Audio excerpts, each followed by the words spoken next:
ધર્મ વિના બીજું નજરે નાવે. ખાખરિયાથી નીકળેલા સ્વામીશ્રી કુંભણ, હલોલ, નવાગામ, પીપળિયા, લીમડા, ઢસા, રડિયાળા થઈને તારીખ 10-1ની રાત્રે ગઢપુર આવી પહોંચ્યા.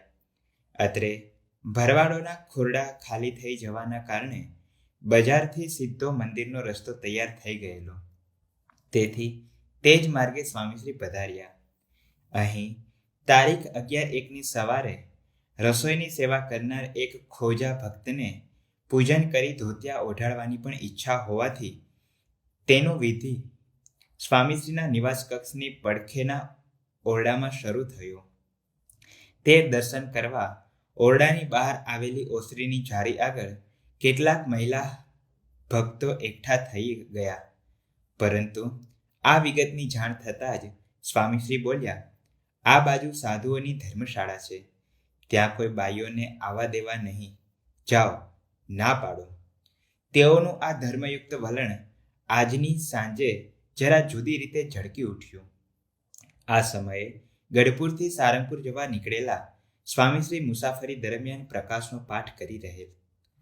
આ સામયિક છેલ્લા પાને ભાવનગરની જનમેદની વચ્ચે છપાયેલી પોતાની ઊભી તસવીર જોઈ તેઓ બોલ્યા, આ ફોટો બાજુ સ્ત્રીઓ છે, માટે બીજી તરફ મૂકવો જોઈએ.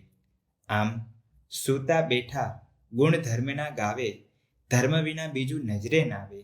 નિજ શૈલી રહેલી સ્વામીશ્રીની પડે પડ ધર્મની પળોને જ મજબૂત કરતા જ જીવી ગયા તેઓ. મધરાતે મમતાનો મેઘ. સારંગપુર પધારેલા સ્વામીશ્રીનો તારીખ 11-1નો સમગ્ર દિવસ અતિ વ્યસ્ત રહ્યો. આજે ગઢપુરમાં વહેલી સવારે ઉઠેલા બપોરે આરામનો મેળ પણ ન પડ્યો. વળી સારંગપુર માએ રાત્રે ભોજન બાદ સ્વામીશ્રી બોચાસણના હરિભક્તો સાથે એક મહત્વપૂર્ણ મીટિંગમાં પરોવાઈ ગયા. પરંતુ આ બેઠકના પ્રારંભ પૂર્વે નારાયણ મુનિદાસ સ્વામીએ તેઓને કહી રાખેલું કે 2 પાર્ષદોને માર્ગદર્શન લેવા આપને મળવું છે. સ્વામીશ્રીએ આ વાત મનમાં ધારી લીધેલી, પણ મીટિંગનો દોર જ ઠેઠ રાત્રે 11:30 વાગ્યા સુધી લંબાયો. સમયની સાથે વિમર્શના મુદ્દાની બાબતે પણ આ બેઠેલા મગજની નસો તંગ કરી દે તેવી બની રહી.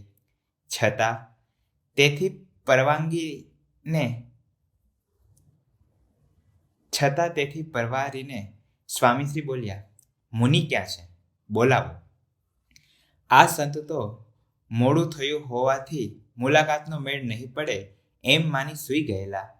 પરંતુ સંદેશો આવતા તેઓ સફાળા જાગીને પેલા 2 પાર્ષદો લઈ આવ્યા. સ્વામીશ્રી પાસે પહોંચી ગયા. એ પાર્ષદો સાથે સ્વામીશ્રી નિરાતે બેઠા. તેઓની સઘળી સમસ્યાઓનું સમાધાન કરી આપ્યું. ત્યારે મધ્યરાત્રિએ નીરવ પ્રહર સ્વામીશ્રીની વાત્સલ્ય વર્ષાથી નીતરી રહ્યો.